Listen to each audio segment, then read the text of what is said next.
Welcome to have நாக்ஸிலா. ட்ராயிங்கில் 30 கிளாஸஸில் 30 exercise சொல்லி கொடுத்துட்ருக்கேன். அதில் இன்னைக்கு class 3 materials you need before starting a drawing part 2.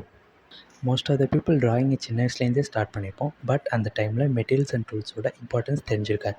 But latest ஸ்டேஜில் தான் தெரியும் ஒரு ப்ரொஃபஷனல் ட்ராயிங்க்கு டூல்ஸ் எவ்வளோ இம்பார்ட்டன்ட்னு.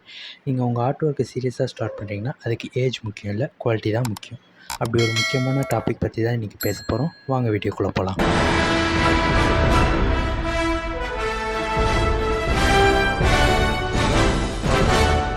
எல்லாரும் ஜோரா ஒரு கை தட்டுங்க. அதெல்லாம் தட்ட முடியாது.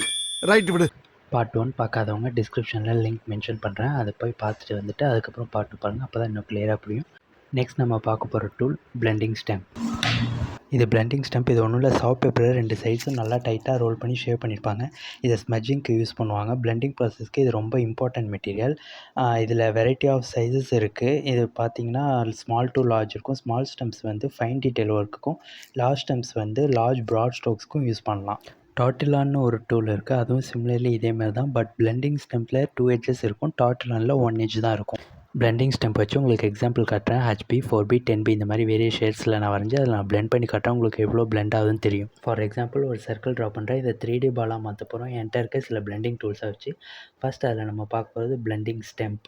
நெக்ஸ்ட் சேம் அதே ப்ராசஸில் இப்போ நம்ம பிளெண்ட் பண்ண போகிற டூல் வந்து மேக்கப் ப்ரஷ். இது எந்த அளவுக்கு பிளெண்ட் ஆகுதுன்னு பாருங்கள். நெக்ஸ்ட் இப்போ அதே சேம் ப்ராசஸில் நம்ம பிளெண்ட் பண்ணுறதுக்கு யூஸ் பண்ண போகிற டூல் வந்து இயர்பட்ஸ். லாஸ்ட்டாக நம்ம யூஸ் பண்ண போகிற பிளெண்டிங் டூல் வந்து என்னென்னு பார்த்தீங்கன்னா tissue paper. when compared to other tools blending stem தான் நல்லா blend ஆகிருக்கு. சம் ஆர்டிஸ்ட் வந்து ஃபிங்கர்ஸ் யூஸ் பண்ணி ஸ்மெச் பண்ணுவாங்க.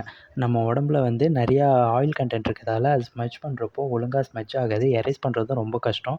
அந்த ட்ராயிங்கே வந்து ஸ்பாயில் ஆகிற அளவுக்கு பாசிபிள் அதிகம். இந்த பிளெண்டிங் ஸ்டெம்போட டிப்பு ரொம்ப டல்லாக டர்ட்டி ஆச்சுன்னா நீங்கள் சாண்ட் பேப்பர்ஸ் வச்சு இந்த மாதிரி எரேஸ் பண்ணிக்கலாம். நம்மளே கூட இந்த பிளெண்டிங் ஸ்டெம்ப் செய்யலாம். அது எப்படின்னு அப்கமிங் வீடியோஸில் சொல்லித்தரேன். நெக்ஸ்ட் நம்ம பார்க்க போகிற டூல் நீடபிள் எரேசர். இந்த நீடபிள் எரேசர் வந்து must important tool for any artist. இது பார்க்குறதுக்கு கிளே சுவிங்கம் மாதிரி இருக்கும். பட் நம்ம பண்ணுற ட்ராயிங்கில் இருக்க கிராஃபைட் அண்ட் சார்கோல்ஸில் இருக்க கார்பன் கண்டென்ட்டை எரேஸ் பண்ணுறதுக்கு இது ரொம்ப ஹெல்ப்ஃபுல்லாக இருக்கும். இந்த நீடபிள் எரேசர்ஸில் நிறைய அட்வான்டேஜஸ் இருக்குது. இதை வந்து நமக்கு தேவையான அளவுக்கு ஸ்ட்ரெச் பண்ணிக்கலாம், இல்லை வேணாம் அப்படின்னா கம்ப்ரெஸ் பண்ணிக்கலாம்.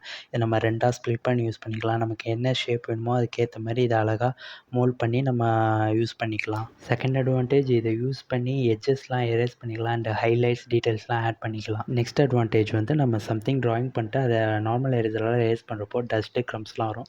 அந்த மாதிரி ப்ராப்ளம்ஸ்லாம் இந்த நீடபிள் எரேசரில் கிடையாது. நெக்ஸ்ட் அட்வான்டேஜ் வந்து இது ரொம்ப லாங் லாஸ்டிங் அண்ட் எரேஸ் பண்ண சேச்சுரேட் பார்ட்ஸ்லாம் இதை வந்து ஈஸியாக ரிமூவ் பண்ணிடலாம். பென்சில் யூஸ் பண்ணி ஒரு ஹேர் வரைஞ்சிட்டு அந்த ஹேரில் இருக்க லைட் ரிஃப்ளெக்ஷன் தெரிகிற மாதிரி ஒயிட் கலரில் இருக்கணும். அது பார்க்குறதுக்கு தின் ஒயிட் ஆர் கிரே லைன்ஸாக இருக்கணும். இதில் நீங்கள் ஒயிட் பென்சில்ஸை யூஸ் பண்ணி அதை காமிச்சிங்க அப்படின்னா அது பிளாக் கலரோட பிளெண்ட் ஆகும்.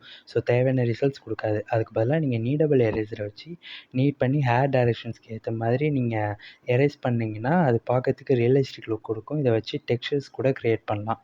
நான் இந்த மாதிரியான போர்ட்ரேட்ஸ்க்கெலாம் வந்து நான் அந்த மாதிரி தான் நான் பண்ணியிருக்கேன். நெக்ஸ்ட் சில அதர் மெட்டீரியல்ஸ்.